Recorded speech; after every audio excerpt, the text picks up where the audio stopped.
We're here with my friend Stephen A. Smith. You know, I'm not a big fan of James Carville. I've never been. I don't even know why they keep putting him on TV.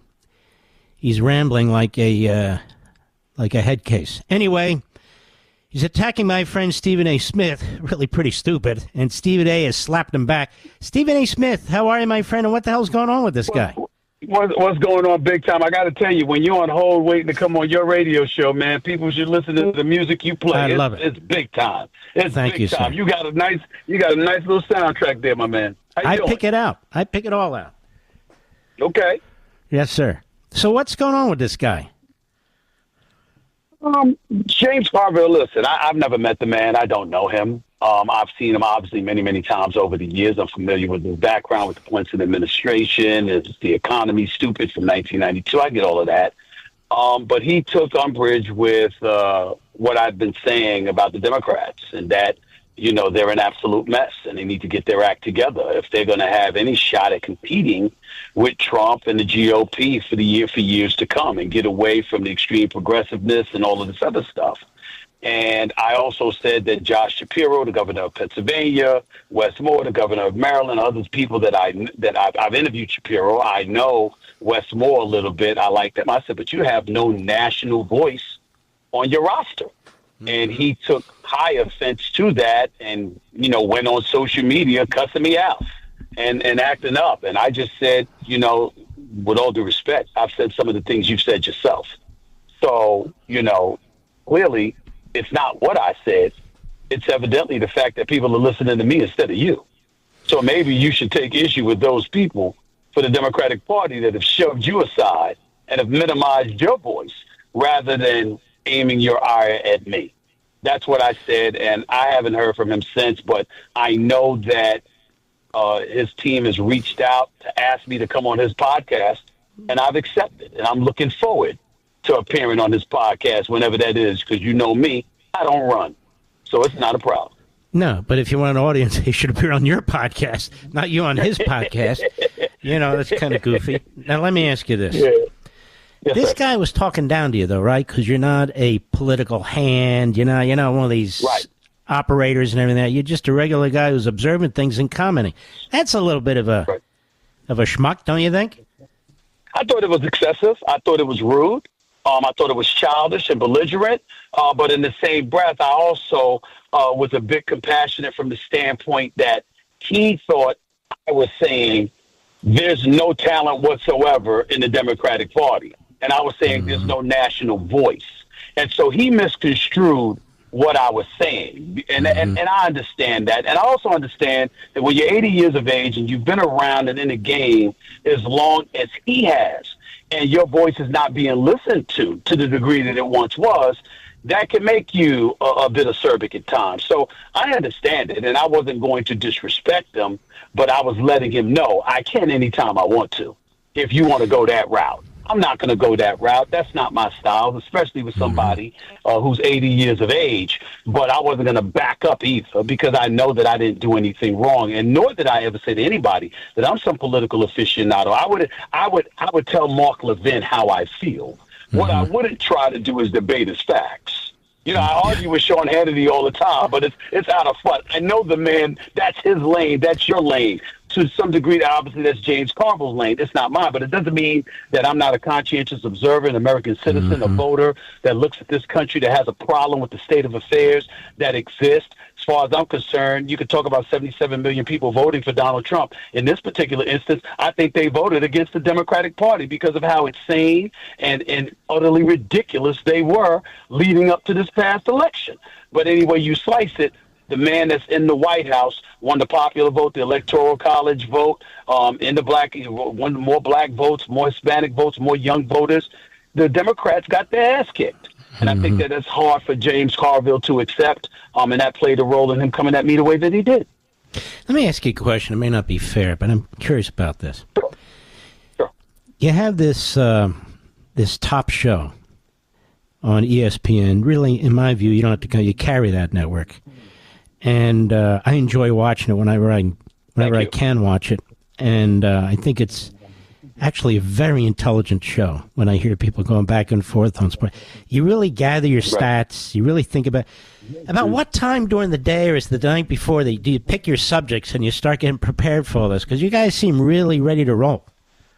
Well, we don't pick our subjects until around 7:30 in the morning for our morning meeting, but I'm preparing from the night before. I'm watching games, I'm reading, I'm sort of feeling the vibe. Remember, I've been a journalist for 30 years, and so I have an idea of what's percolating with the viewing public or what would percolate with the viewing public in terms of subject matter and what have you. And so because of that, I also take into account, as the executive producer of the show, I take into account who I'm going to be on the air with. If I'm on the air with Shannon Sharp on a Monday or a Tuesday, that's going to be a different vibe than me with Mad Dog Russo on a Wednesday, me with a Dan Orlovsky on a Thursday, me with a Ryan Clark or Cam Newton or somebody on a Friday. All of them have different personalities. So I'm watching them, I'm studying them, I'm seeing the kind of things that they're passionate about. I'm studying their tenor, the momentum and vibe that they have, depending on which subject it is that resonates with them, and I'm gauging whether or not that is something that will resonate with the viewer. And so by the time 7:30 arrives the next morning, I have a strong idea what that's going to be. And as a result, I make sure those are the subject matter that I tackle because the audience, I'm trying to entertain the audience and inform them all at the same time. And I need my debate partners to assist in doing so. So I try to discover what they're passionate about because I know I'm going to bring the heat no matter what. Do you get calls from like owners or players or agents, whatever? Time to time, I imagine you do, saying, can't you back off? Why are you hammering my guy like this? I get calls every day. I get text messages every day. And it's usually not that. It's people wanting to provide information and intel just to influence my perspective to some degree. And believe it or not, I welcome that. I don't mind that at all. It's something that I welcome because you never know what you don't know. And you always want to make sure that people recognize that you're willing to listen and that you have an open mind. I remember when, obviously you had some issues with ESPN and Disney, particularly with Colin Kaepernick times and all of this other stuff. And I would say to you, not only do I care about your opinion, Mark, just text me. Just call me. You know what I'm saying? If somebody's wrong, if somebody doesn't have it together, let me know because it's something I might have missed.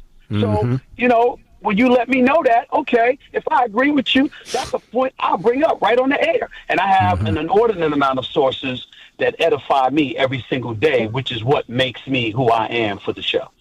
All right. Dumb question. You ready? What does the A stand for? Anthony. Stephen Anthony Smith. And you probably did Stephen A. Smith because there's a lot of Stephen Smiths out there. I'll tell you. In the Jewish community, there's a lot of Mark Levins, and my mother insisted, use your middle initial. Use that damn middle initial. Is that what happened with you? No. What happened was, Mark, is that I was in the fourth grade, and I got left back because I had a first grade reading level. I had undiagnosed dyslexia. And there was no greater support, even though my older sister, Linda, was very supportive, and a friend of the family was very, very supportive. His name was Tiverton. There was no one more supportive of me than my mother. And growing up, I hated my name, Stephen, because she would call me Stephen, when she was upset at me, because it's spelled with a PH. And I hated it. But when I became successful, when I focused and locked in on educating myself and overcoming the dyslexia, nobody was of greater assistance in that regard than my mother, who was the greatest woman I've ever known. And so when I finally got my degree and I started writing for the school newspaper and ultimately in the business, I said Stephen A. Smith as my byline as a personal tribute to her forever. And that's how I became known as Stephen A. I remember when she passed, that really hit you very, very, very hard, didn't it? Oh, it was devastating. I mean, it was the greatest loss that I've ever suffered in my life.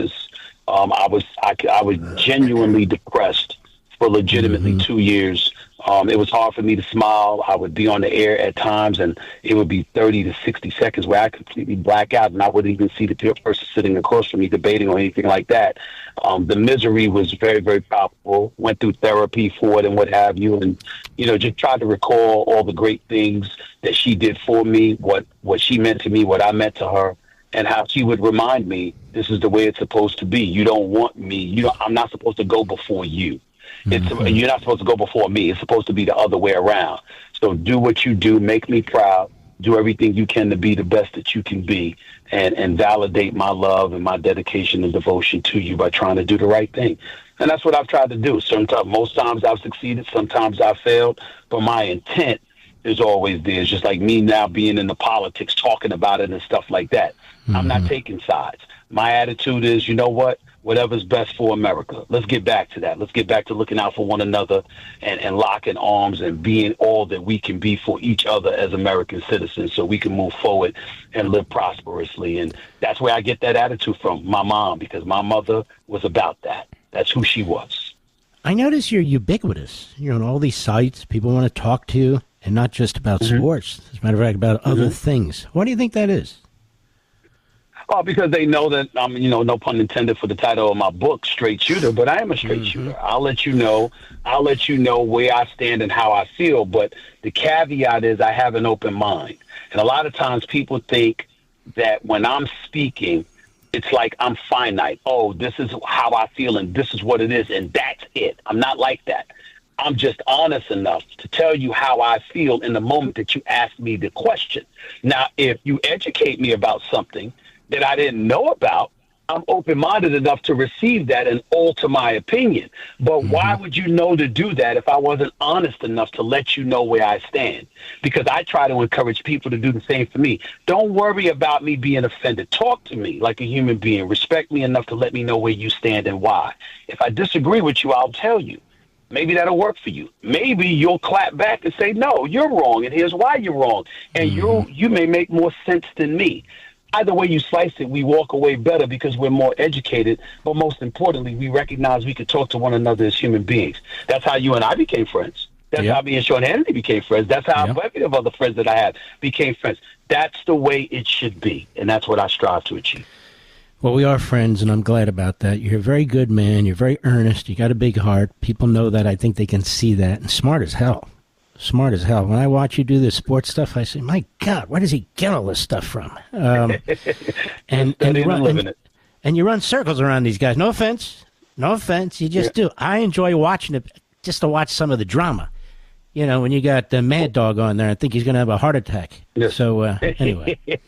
Yeah, well, I'm on the verge. For, it's not there yet, but I'm on the cusp of signing, a new deal, which means I'll be there for the next few years. And several friends said to me, you can't leave. He said, First Take is an institution. Everybody watches that in the morning time. You can't go anywhere. Otherwise, the show will go away. So stick around. So, that played a role in me, really, really thinking about it and wanting to sign. But, I'm still going to be doing other things other than just that. I can promise you that.